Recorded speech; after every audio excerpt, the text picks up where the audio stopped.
Kaze turabaha ikaze mwese muri kino kiganiro aho tugiye kubabwira amakuru avugwa mu mpande zine z'isi. Turabaha ikaze. Tugiye kuramutsa rero tuvuga tuti amahoro y'Imana abane namwe aho muherereye hose. Tugitangura kino kiganiro twibutse tugiye kubabwira amakuru avugwa muri Kenya no mu Burusiya na Ukraine, ndetse turabwiye n'avugwa muri Brazil no muri Pakistan hamwe no mu Bushinwa. Kaze.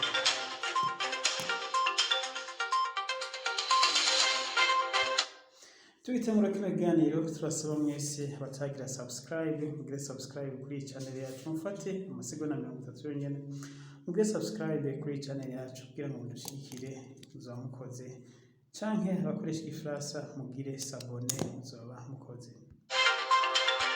Amakuru rero tukatuyahere muri Kenya. Abanyagihugu muri Kenya by'ukuri baridogera guverinoma ya Kenya bavuga ko ibiciro byabaye ndanse, ibiciro y'ibifungurwa, ibiciro by'ibintu byose muri Kenya bikaba byabaye urudubi, aho bavuga ko umwavu wo kubona hari umuzibuye kuko umwavu uzinze cyane rwose kandi hari mu gihe c'iteragira ku banyakenya benshi. Ayandi makuru nyene ngaho muri Kenya nuko ibitoro vyaduze cyane rwose, bikaba biri ku giciro cyo hejuru cyane rwose, no ko biri ku giciro cyo hejuru cyane rwose nanone bikaba bitariko biraboneka no munsi imirongo iri myinshi ku masitasiyo, aho ndetse abamotari bidoga ko batigeze bakora kubera ukubura ibitoro, kubera ikena ry'ibitoro ryabaye ndanse muri kino gihugu ca Kenya.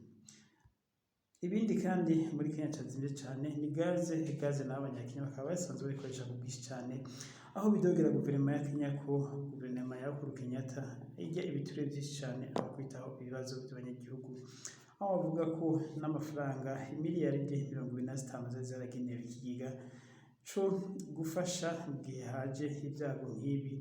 Ngo ayo mahera rero Perezida Uhuru Kenyatta iba yarakoresheje mu kuriha amadeni basanzwe bafitiye ibindi bihugu.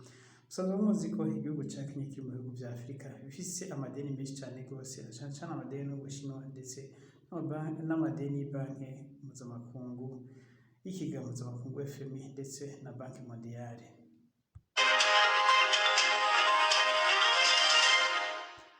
Tuve muri Kenya tubabwire muri Brazil, aho muri Brazil baguye ko n'ibyago kuri uyu munsi, aho haguye imvura yari mu bihugu byinshi cyane rwose. Imvura rero ikaba yari imvura nyinshi cyane rwose ikaze, yahitanye abantu benshi cyane rwose. Ubu tuvuga amakuru tumaze kumenya ko abantu nibura bashika 24 baguye muri iki gihuhusi cari kivanze n'imvura mu gihugu ca Brazil. Abajejwe gutabara bakaba bariko baratabara hamwe n'umuhari Croix Rouge ujejwe gutabara imbabare, nawo ukaba wagiye gufasha gutabara Croix Rouge yo muri ico gihugu.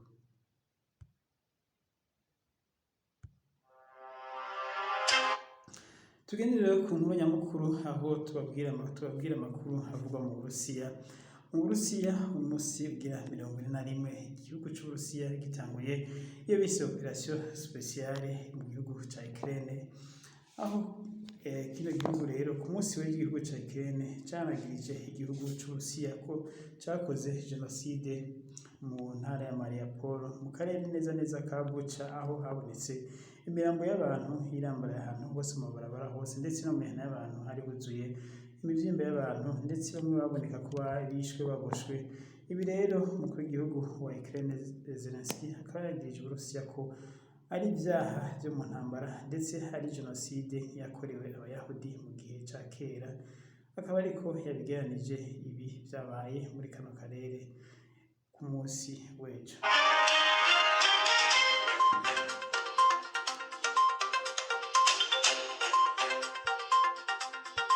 Tukivuga nyene amakuru yo muri kino gihugu muri Ukraine n'Uburusiya, Perezida Zelensky yahavuye yishikira hano Bucha habereye ino ntambara, ndetse habonetse ino mivyimba y'abantu benshi, aho yaje yambaye impuzu za gisivile ariko yambaye inkofero y'igisirikare, akaba yari yambaye na za bulletproof zimukingira amasase, ndetse akaba yaje ari kumwe n'abandi bategetsi b'igihugu ca Ukraine, aho bazanye imfashanyo zo gufasha abanyagihugu barokotse muri intambara ko bivugwa muri kano gace ko abasirikare b'Uburusiya batakihari, hari abasirikare ba Ukraine bonyene aribo basigaye bagenzura kano karere. Hano nico catumye Perezida Zelensky ahashika uno munsi ngo agarukire ku banyagihugu bo muri kano karere basinzikajwe n'intambara zikomeye cane gose zimaze imisi ziba muri Ukraine.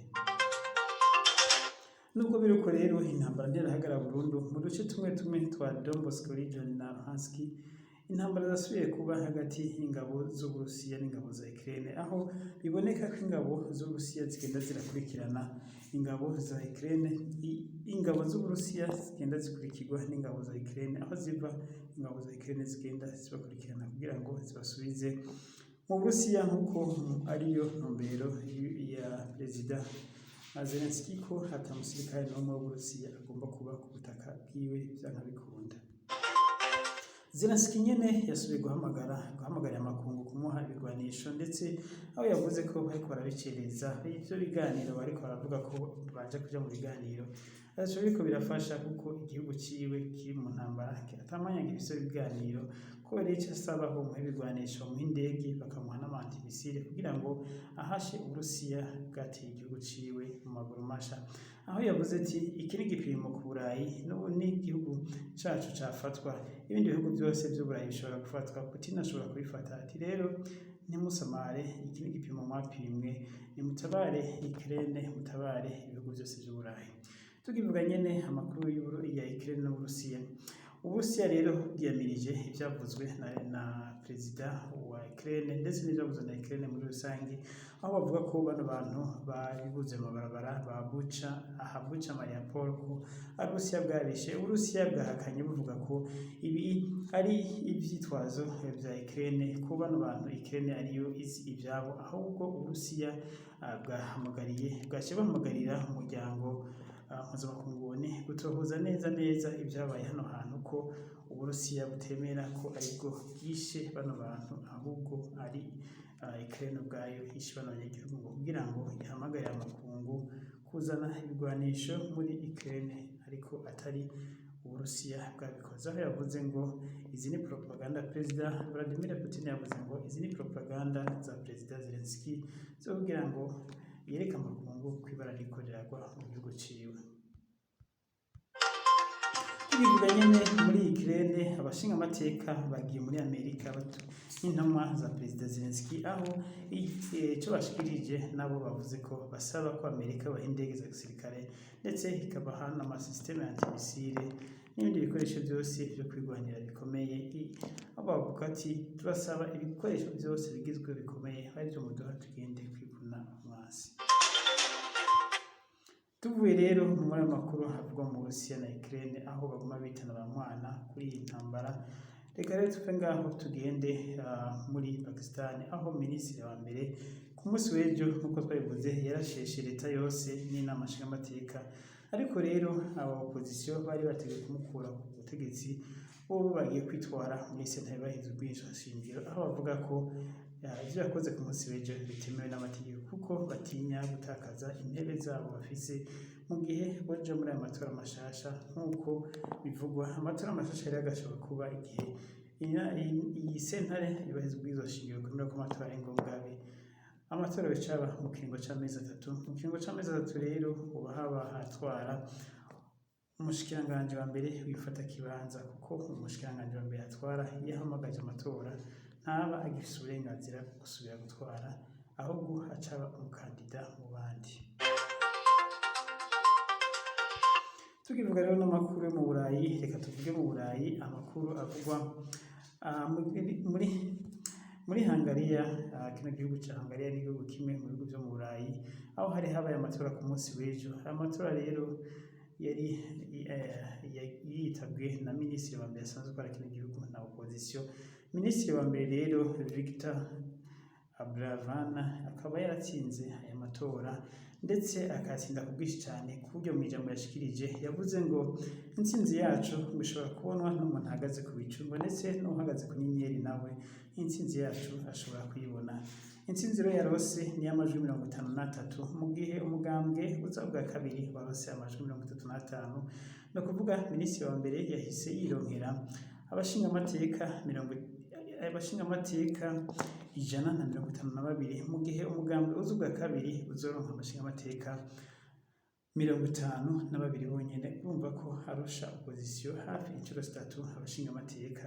Ico catumye rero yigamba. Ubu minisitiri wa mbere rero Victoria Abravanel yarasanzwe amaze imyaka 10 atwara kino gihugu ca Hungariya, igihugu ndetse gisanzwe gicuditse n'Uburusiya, aho ubu minisitiri wa mbere ari pamfe wa Perezida Vladimir Putin, naho bamwe bavuga ati Uburusiya buracafise amaturufu mu Burayi bugomba gukoresha, kuko uyu nawe ni kimwe mu bihugu cane bikomeye mu bumwe bwa Buraya, kandi bitigeze bigira ico bivuze ku bihano canke ku bindi vyose vyafatiwe Uburusiya. Nta bihano na bimwe bigeze bafatira Uburusiya, kandi nta n'ivyo bateganya kino gihugu ca Hungariya gufatira Uburusiya.